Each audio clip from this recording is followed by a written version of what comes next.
What do you see as we move forward, and how much hope do you put on the Russians and the Saudis being able to reach some kind of production agreement? I think the Saudis and the Russians are probably going to agree onto something. It was always our baseline scenario that we're going to see both of the players come back to a negotiating table. The big question mark here is whether the U.S. is going to agree to some prorated cuts through, for example, rationing by the Texas Railroad Commission or the province of Alberta. And there is a precedent for that 15 months ago, where the province of Alberta issued mandatory cuts across all producers.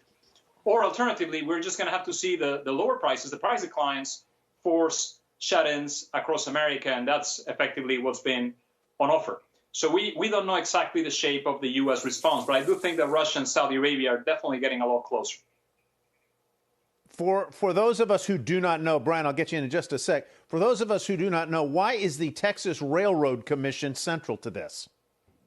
Well, because the authority to order production restrictions lies at the state level in many instances.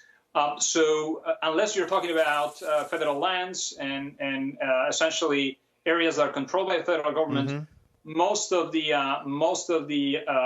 arrangement and certainly the number one producer in the country across the states is Texas. So the Texas Railroad Commission is central to this because it's been basically managing oil licenses and oil leases for over 100 years, and that's why it's such an important body here. Fascinating, Brian, jump in. Well, by the way, so the two companies that originated that motion that Francisco is talking about, Pioneer Natural Resources and Parsley Energy. The head of Pioneer Natural Resources is Scott Sheffield. He's pushing for this. He is on Fast Money with us tonight. We did an interview with him recently, very vocally outspoken about everything that's going on. He thinks that Exxon and others are trying to destroy the mid-company. So he'll be on at Fast Money tonight at 5 o'clock.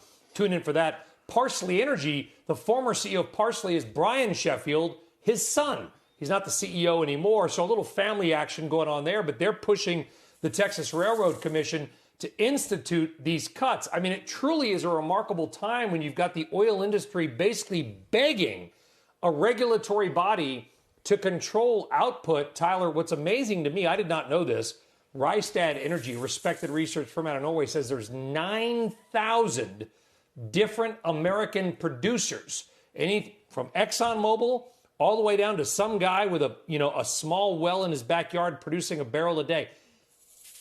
You ever try to wrangle 12 kids? 9,000 oil producers. Trying to get them to agree on anything could be tough.